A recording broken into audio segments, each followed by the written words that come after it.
გადახსნილია კორპუსის შუაზე. ეგრეთ წოდებულ დანგრატებს უჭირავს კორპუსი.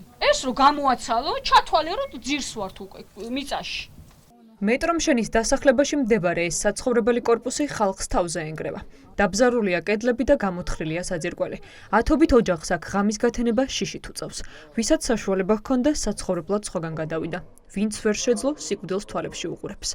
არავინ იცის რა დროს ჩამოიშლება ხიმინჯებზე შეყენებული კორპუსის ის საყრდენი კედელი, რომელსაც შენობა უჭირავს.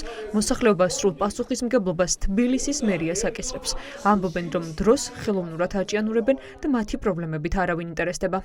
ფანჯარა, კარები და კედელი განცალკევებულია. აქ ცხოვრება უბრალოდ გაუსაძლისი კი არა, შიშის ქვეშ ძინავთ ხალხს. რა თქმა უნდა, და მერე გამოვლენ და იტყვიან უბედური შემთხვევა მოხდა. ეს უბედური შემთხვევა არ არის. ეს განზრახ ჩადენილი ადამიანის სიცოცხლის ხელყოფაა. მე თვითონ ჩემ შვილებს მოვკიდე ხელი და წავედი. იმიტომ რომ საშიშია გაჩერება, მაგრამ მაინც ჩემიანები დავტოვე აქ, რა ვქნა, ქუჩაში დავტოვო?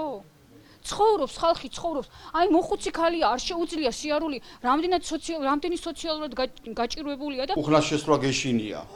და ხანდახან სიმართლე რო თქვა, მეგობართან მიდივარ აბანოში რომ ვიბანაო. კაცი რომ მოკვდება, მე იტყვიან რომ აი ხალხიო.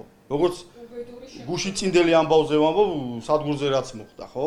მე იტყვიან აი რატოა და ჩვენ პირი გაკეთე ვეხვეწებით თავრობას. მე გძინალი და გვაშინია, კაცო, არ შეიძლება.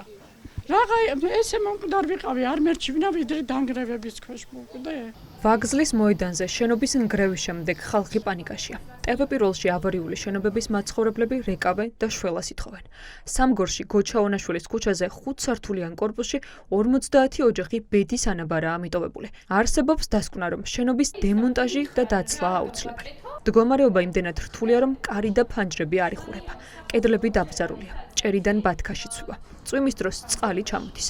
ხალხი ყოველწუთიერად ტრაგედიის მოლოდინშია.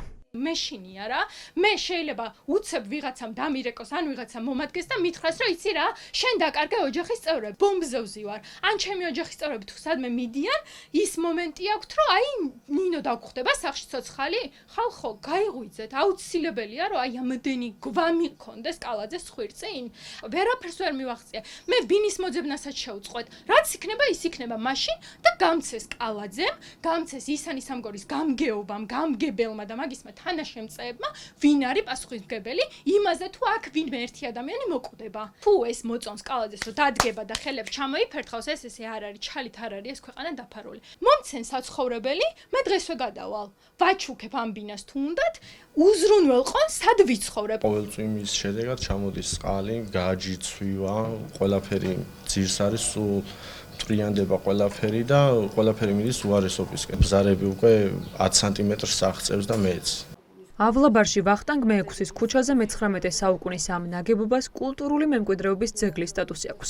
სამსართულიანი საცხოვრებელი კორპუსი ნგრევის პირასაა და ავარიულობის მე-4 ხარისხი აქვს მინიჭებული.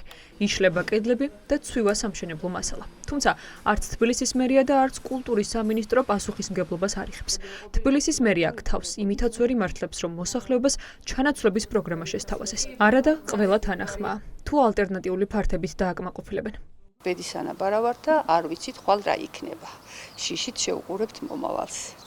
იმიტომ რომ ყოველდღე გვესმის ჩამოინგრა სრულიად მოულოდნელი ისეთი შენობა, რომელსაც ვერ იტყოდი რომ ჩამოინგრა და ეს მე-4 ხარისხის დაზიანებით დიდი ფრაგმენტები ცვივა, ანუ ის რომ ადამიანს დაეცეს არ არსებობს ის გადარჩეს. არაერთგზის მომხდარა მომენტალურად კიბე ჩაინგრა და ჩაყვაკინაღამ ჩემი მეუღლე გადარჩა. ინტენსიურად მიუმართავთ 2017 წლიდან მერიას, თბილისის განვითარების ფონდს, გამგეობას, მთავრობას და დადის ჩვენი წერილები ასე, მაგრამ ჩვენი პრობლემა არ გადაწყდა. ძირემწვეროვანი ბავშვები ყავს სახლში და მეშინია უკვე მართლა გამოშვება. ჩამოიშალა სამსართულიანსა, სადაც ბავშვები თამაშობენ და გადავრჩით უფლის წყალობით და რა ვიცი რა, ძალიან ნერვიულობთ. გაგვიყვანონ, დაგვაკმაყოფილონ, ან სხვაგან მოგცენ ბინები, ან რა ვიცი რა, ინვესტორიც არ შემოდის.